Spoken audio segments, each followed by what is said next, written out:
Angela, thank you for joining us. Pleasure to be here. So, World Energy Council, what's it all about?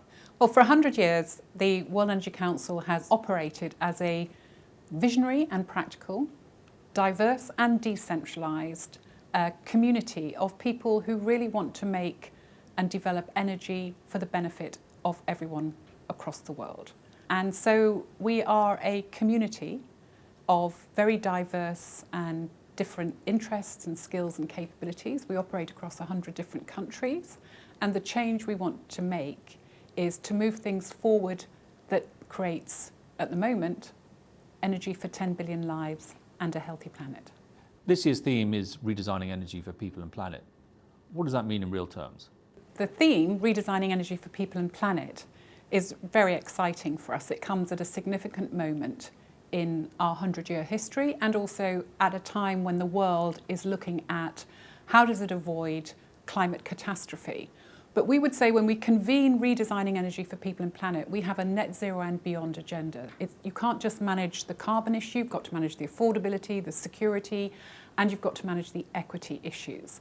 And so we would say redesigning energy for people and planet, and we would say with billions more people and for wider and wiser uses of energy. So we have this particular interest in making sure that we don't fall into the trap of a very fragmented and polarising agenda, that we actually have a conversation, and Congress is part of that conversation, and Congress is designed to move things forward. And how does that knowledge exchange work? Obviously, because you have very different requirements in the North and Global South. How does that all come together at Congress? Anyone who comes to Congress, I would encourage them to think about themselves as an active listener, not just a talker, because that's what we do as the Council. We actively listen to the thousands of member organisations we have in multiple geographies, and we create the Congress agenda to reflect different interests and different needs. So this is the broadest and the deepest agenda you'll find at any energy convening in the world. And we're going to talk this time a lot more about what we think are the choices that aren't being talked about. How do we align very diverse needs and interests across an increasingly polarised world?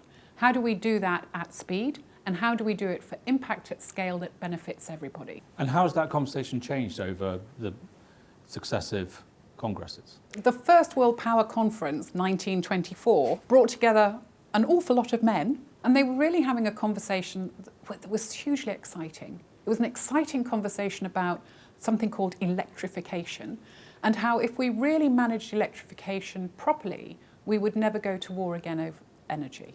That nobody would have any wants, that actually electrification would solve all of the problems that we were facing.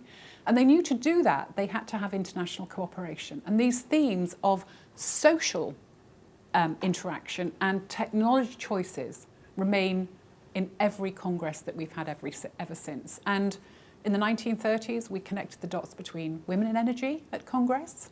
In the 1980s, we connected the dots between energy and sustainable development.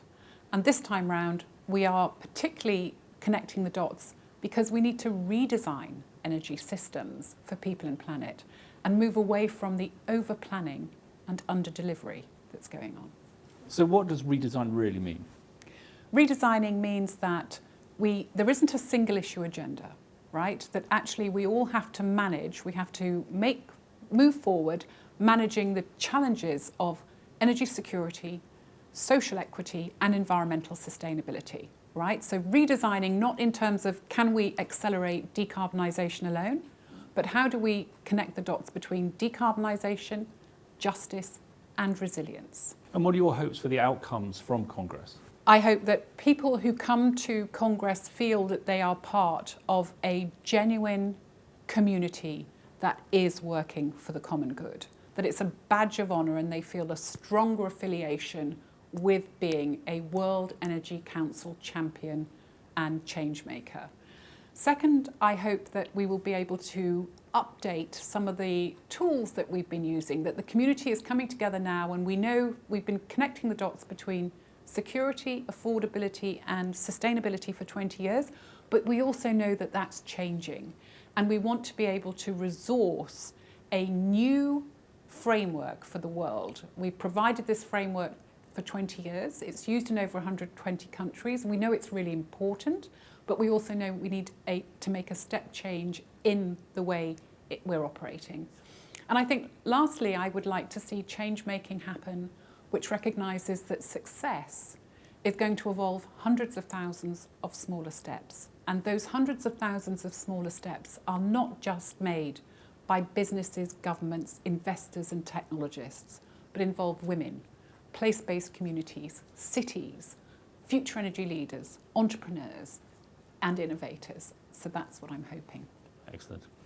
Thank you very much for joining us. It's been a delight.